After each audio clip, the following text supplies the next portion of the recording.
वो प्रॉपर आपका मॉनिटर हो रहा है या नहीं हो रहा है, या जो भी इक्विपमेंट आपके पास में आए हैं वो प्रॉपर स्टेलाइज हो रहे या नहीं हो रहे। उसके बाद डिसइंफेक्शन प्रोटोकॉल्स क्या होता है इसके बारे में आपको पूरी नॉलेज शेयर करनी है। Next, instrument handling and caring. आपको पता है मल्टीपल इंस्ट्रूमेंट यूज होते हैं ओटी डिपार्टमेंट के अंदर, तो उनको हैंडल करने का प्रोटोकॉल्स क्या इसके बारे में भी आपको स्टेप बाय स्टेप अपने स्टाफ को बताना है, जिससे कोई भी वहाँ पे इश्यू होने के चांसेस ना के बराबर हो। उसके बाद आता है biomedical waste disposal in the OT. ये बहुत ज़रूरी, आपको पता है कि मल्टीपल बायोमेडिकल वेस्ट आपका जनरेट होता है ओटी डिपार्टमेंट में, मोस्टली ब्लड वाला तो होता ही होता है, वो सबको पता है। तो वहाँ पे आपको बायोमेडिकल वेस्ट डिस्पोजल प्रोटोकॉल्स क्या है उसकी नॉलेज होनी चाहिए, और वही आपको अपने स्टाफ को डिलीवर करनी है। यहाँ पे आप एक चीज़ और भी कर सकते हैं, जो बायोमेडिकल वेस्ट मैनेजमेंट की 2016 और 2019 की जो गाइडलाइन है उसको भी फॉलो करा सकते हैं, और उसकी भी इंफॉर्मेशन अपने स्टाफ को दे सकते हैं, जिससे आने वाले टाइम में आपके हॉस्पिटल के अंदर कोई भी बायोमेडिकल वेस्ट इशू नहीं होगा। नेक्स्ट, उसके बाद फायर सेफ्टी इन ओटी। आपको पता मोस्टली फायर से अगर कोई भी ओटी के डिपार्टमेंट में आपका मॉड्यूलर ओटी है या फिर आपका जनरल ओटी है, यदि वहाँ पे कोई भी फायर इश्यूज होता है तो उसको हैंडल कैसे करना है, उसको मॉनिटर कैसे करना है, उसके लिए आपको सबसे पहले पता होना चाहिए कि सेफ्टी प्रोटोकॉल कौन कौन से होते हैं। यदि आपको फायर सिलेंडर यूज़ करने, जैसे फायर एक्सटिंग्विशर भी बोलते हैं, वो यूज़ करना नहीं आता तो आप फायर को कैसे बुझा पाओगे, नहीं बुझा पाओगे। उसके लिए आपको प्रॉपर जो आपके फायर सिलेंडर होते हैं उनकी कलर कोडिंग के बारे में पता होना चाहिए, उनके अंदर कौन कौन सी गैस है उसके बारे में पता होना चाहिए। उसके बाद में आपको एक पास होता है, पास एक फॉर्मूला होता है सिलेंडर को यूज़ करने का, तो इसकी भी आपको नॉलेज होनी चाहिए। अभी मैं इसके बारे में बताऊंगा, क्योंकि मैं एक फायर सेफ्टी के ऊपर एक टॉपिक लेके आऊँगा जिसमें आपको मैं मॉक ड्रिल के बारे में और फायर इक्विपमेंट कौन कौन से यूज़ होते हैं, कैसे हम करते हैं, उसके बारे में बताऊँगा। नेक्स्ट है आपका, ये हो गया। इसके लिए आपको क्या करना है, देखो यहाँ पे ये समझ लो थोड़ा सा।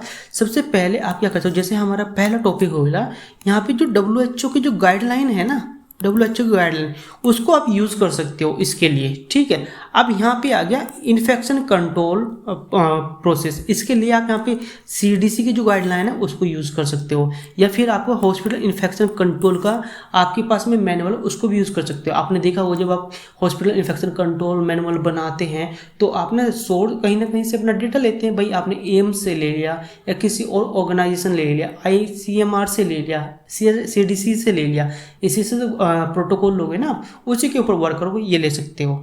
उसके बाद में हैंड स्क्रबिंग का, ये भी आपको WHO की साइट से मिल जाएगा पूरा, ठीक है। अब नेक्स्ट स्टेलाइजेशन डिसइंफेक्शन प्रोसेस, ये भी आपको WHO से मिल जाएगा और CDC दोनों से मिल जाएगा, ठीक है। इंस्ट्रूमेंट हैंडलिंग का भी यहीं से मिल जाएगा। बायोमेडिकल का मिल जाएगा आपको, जो आपका BMW गाइडलाइन है ना 2016 वाली, इससे पूरी डिटेल आपको मिल जाएगी, ठीक है। अब फायर वाला क्या है, फायर की जो आप डिपार्टमेंट होता है उससे आपको मिल जाएगा। जब आप डालोगे ना fire safety guideline for the OT department या fire safety guideline for the hospital, तो आपको पूरी एक PDF मिल जाएगी, वहाँ से आप ट्रेनिंग दे सकते हो। तो यहाँ पे आप क्या कर सकते हो, ये ट्रेनिंग देने के लिए ये टॉपिक यूज़ कर सकते हो। और मोस्टली एक और भी कर सकते हो, आपके पास में यदि OT मैनुअल होगा, जो OT का मैनुअल होता है, उस OT मैनुअल के अंदर ये पूरे पॉइंट आपके कवर होते हैं, आप वहाँ से भी अपना डेटा ले सकते हो। देखो जब भी हम कोई मैसेज डिलीवर करते हैं उसका सोर्स तो हमारा कुछ ना कुछ होना चाहिए ना, ठीक है। अब नेक्स्ट बात करते हैं हम, नेक्स्ट हो गया हमारा मैनेजमेंट सर्जिकल कॉम्प्लिकेशंस, या जो कोई भी सर्जिकल कॉम्प्लिकेशंस होता है उसको मैनेजमेंट कैसे करना उसके बारे में बताना है। नेक्स्ट, एयर क्वालिटी मॉनिटरिंग इन OT। भाई आपको ये बहुत ज़रूरी है, यदि आप एयर क्वालिटी मॉनिटर नहीं करते OT के अंदर तो आप इन्फेक्शन को भी आइडेंटिफाई नहीं कर पाओगे। आपको पता कि अगर मुझे एयर क्वालिटी देखनी है तो मैं तो कल्चर कराऊंगा, भाई मेरे डिपार्टमेंट की एयर कैसी है, आप कल्चर कराओगे तभी आपको पता चलेगा एयर क्वालिटी के बारे में, ठीक है। अब वहाँ पे आप एक चीज़ ये भी देख सकते हो, अगर आपके यहाँ पे HEPA लगा हुआ है या AHA लगा हुआ, उनका मॉनिटरिंग प्रोटोकॉल्स क्या, वो भी आप यहाँ चेक करा सकते हो। और दूसरा, अपने स्टाफ को इसके बारे में भी नॉलेज दे सकते हो।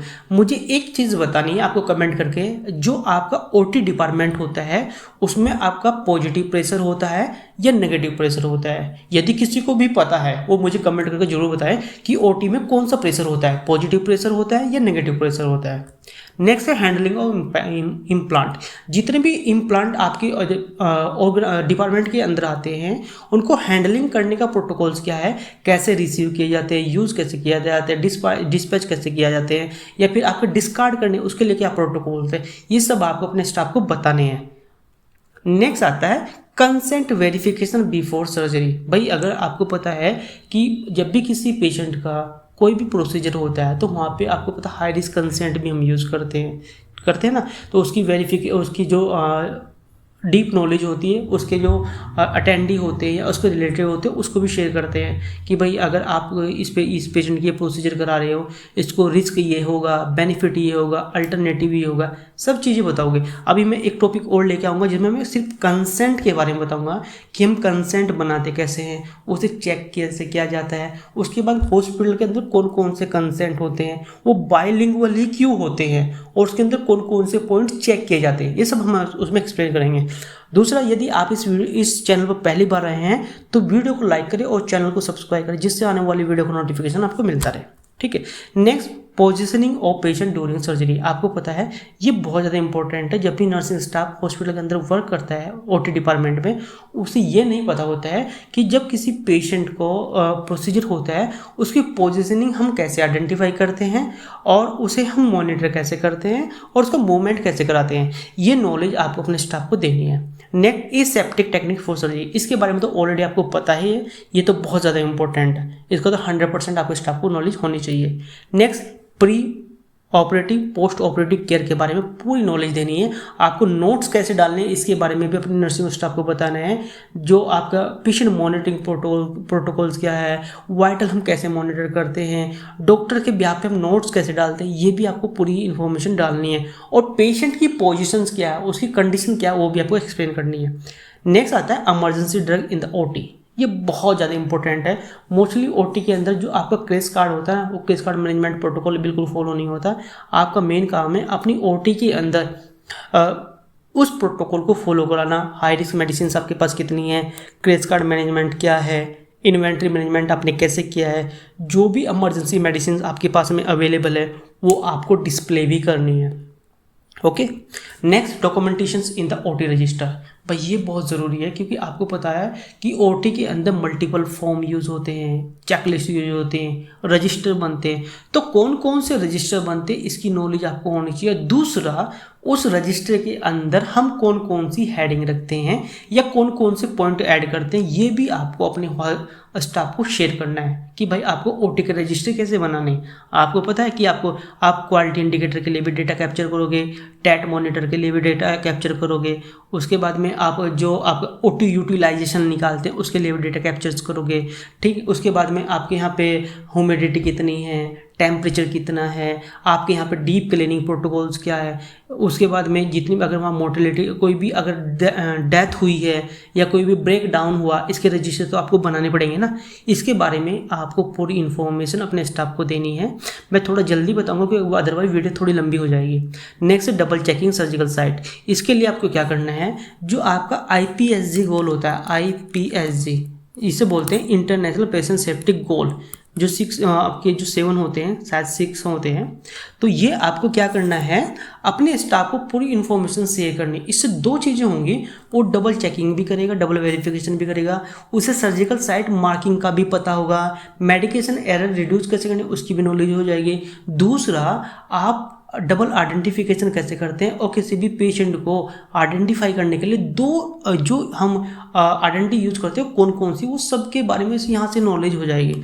और मोस्टली आपने देखा हो ऑर्गेनाइजेशन में डिस्प्ले रहता है जिससे कि नर्सिंग स्टाफ को अवेयरनेस रहे।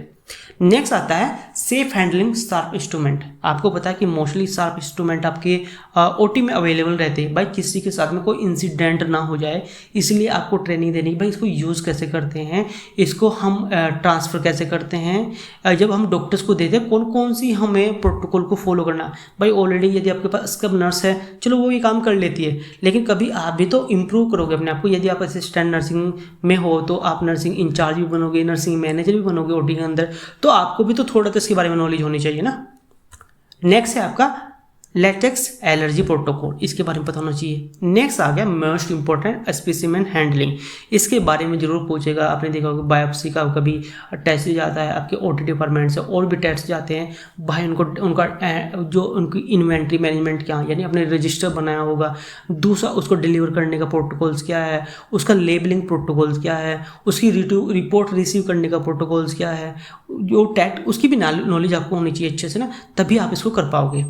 नेक्स्ट आता है कम्युनिकेशन इन द ओटी। आप यहाँ पे कम्युनिकेशन इन ओटी का मतलब ये होता है, आपको पता है 3 तरह की ड्यूटी होती हैं, मॉर्निंग होती है, इवनिंग होती है, नाइट होती है।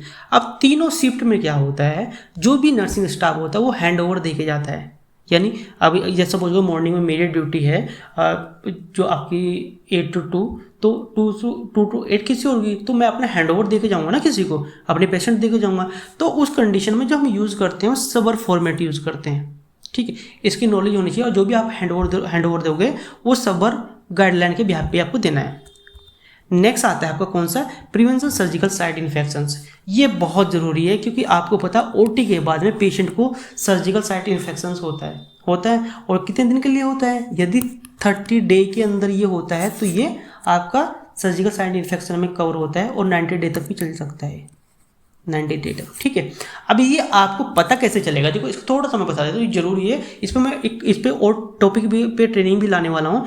इसका मतलब क्या होता है, देखो अगर किसी पेशेंट को प्रोसीजर हो के वो घर चला गया, घर जाने के बाद में क्या हुआ, 2-3 दिन के बाद आया, वो बोला सर मुझे तो पस बन रही है यहाँ पे, ठीक, या सो रेडनेस हो रही है, या कोई भी इश्यूज़ हो रहा, अब डॉक्टर देखा यार कोई प्रॉब्लम हो रही है, फिर उसका कल्चर भेजेगा वो।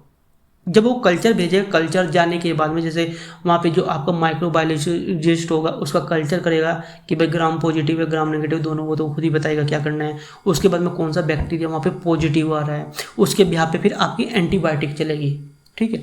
तो वहाँ से आपको पता चलेगा कि भाई मेरे यहाँ पे सर्जिकल साइट इन्फेक्शन पॉजिटिव आ रहा है या नहीं आ रहा। मेरा तो काम ये है ना कि भाई सर्जिकल साइट इन्फेक्शन कम से कम हो। मैं तो केयर बंडल यूज़ करता हूँ, मैं तो इन्फेक्शन कंट्रोल नर्स हूँ, मैं केयर बंडल यूज़ करी, मतलब आइडेंटिफाई करूँ किस पेशेंट को सर्जरी हुई है, उसके बाद में सर्जिकल साइट इन्फेक्शन उससे हुआ या नहीं हुआ, वो सब चीज़ें इसमें कवर हो जाती हैं। नेक्स्ट आता है fire extinguisher use in the OT. आपको जब भी आप ओटी में वर्क कर रहे हो तो आपको तो फायर सिलेंडर यूज़ करना आना चाहिए। इसमें 2 चीज़ें आपको अच्छे से आनी चाहिए, आपका रोल हो या ना हो।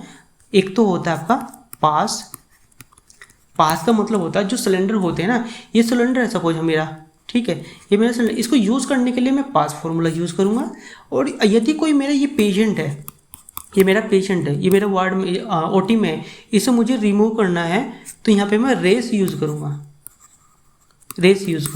ये हमारा फॉर्मूला है। अभी जब हम फायरिंग ट्रेनिंग के बारे में बताएंगे तो इसके बारे में हम एक्सप्लेन कर देंगे, ठीक है। उसके बाद नेक्स्ट आता है हैंडलिंग ओटी इलेक्ट्रिकल इक्विपमेंट। ये बहुत ज़रूरी है। आपने देखा एंडोस्कोपीज होती हैं, आपको पता काफ़ी हाई कॉस्ट इक्विपमेंट यूज़ होते हैं ओटी के अंदर।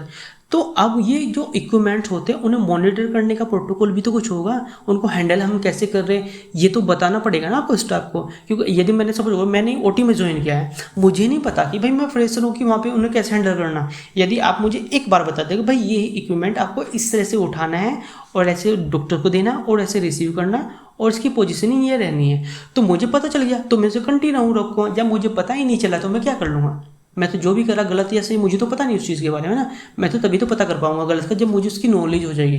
तो इसलिए आपको अपने स्टाफ को भी इसके बारे में अच्छे से एक्सप्लेन करना है। Next patient ID verifications. आप इसमें यहाँ पे प्रॉब्लम क्या होती है, आपने कभी कभी देखा होगा कि रॉन्ग सर्जरीज हो जाती हैं। मैं बता दूँ फॉर एग्जांपल जनरल वार्ड में 2 पेशेंट हैं, उन दोनों पेशेंट का एक नाम है, दोनों पेशेंट एक ही डॉक्टर के अंडर हैं, ठीक है। सेकंड, अब वहाँ पे क्या होगा, दोनों का यूएचआईडी नंबर सेम नहीं हो सकता, सब कुछ सेम हो जाएगा लेकिन यूएचआईडी नंबर सेम नहीं होगा। अब आपको क्या करना है, जब भी आप किसी इस तरह के पेशेंट को लेके जाओगे, सबसे पहले आपको उसका जो आईडी बैंड लगा होगा ना उससे वेरीफाई करना पड़ेगा भाई ये वही पेशेंट है जिसकी सर्जरी होने वाली है या दूसरा है, तभी आप पेशेंट को अच्छे से वेरीफाई कर पाओगे। ये इन्फॉर्मेशन आपको अपने स्टाफ को देनी है, उसके लिए मैंने ऑलरेडी बता दिया। आपको सबसे पहले IPSG गोल के ऊपर ट्रेनिंग देनी है। नेक्स्ट आता है एनेस्थीसिया सेफ्टी प्रोटोकॉल। भाई अब देखो जो भी जिसका भी प्रोसीजर होता है, सपोज को लोकल एनेस्थीसिया या कोई भी हो गया, ऐसे हो गया, तो वहाँ पे क्या होता है जो एनेस्थीसिया किया जाता है उसके लिए कौन कौन से सेफ्टी प्रोटोकॉल फॉलो किए जा रहे हैं कि पेशेंट को कोई प्रॉब्लम ना हो। ठीक है। हम कैसे उसे रिसीव करते हैं, कैसे उसे एंटीबायोटिक दी जाती है, कैसे उसके वाइटल को मॉनिटर किया जाता है, कैसे फिर ओटी में शिफ्ट किया जाता है, ये सब तो आपको अपने स्टाफ को बताना पड़ेगा, तभी वो कर पाएंगे। ठीक है। नेक्स्ट हो गया ओटी क्लीनिंग एंड फूमिगेशंस। ये बहुत ज़रूरी, यदि आप ओटी के अंदर इन्फेक्शन को कंट्रोल करना चाहते हैं तो आपको ओटी क्लीनिंग प्रोटोकॉल आना चाहिए। ये भी deep cleaning, OT deep cleaning का प्रोटोकॉल्स क्या है, यहाँ पे जो भी आपका हाउस कीपिंग इंचार्ज हो, हाउस कीपिंग मैनेजर है, वो बंदा रिस्पॉन्सिबल होता है उसके लिए। और आपको पता है कि भाई फ्यूमिगेशन तो आप डेली बेसिस पे करते होगे, ठीक है। फ्यूमिगेशन आपने डेली बेसिस पे किया, चलो अच्छी बात है, लेकिन उसके बाद में आपने उस डिपार्टमेंट के कल्चर कराए या नहीं कराए। आपको पता है कि ओटी का जो कल्चर होता है वीकली बेसिस पे होता है, 1 वीक में 1 टाइम आपके कल्चर जाते हैं।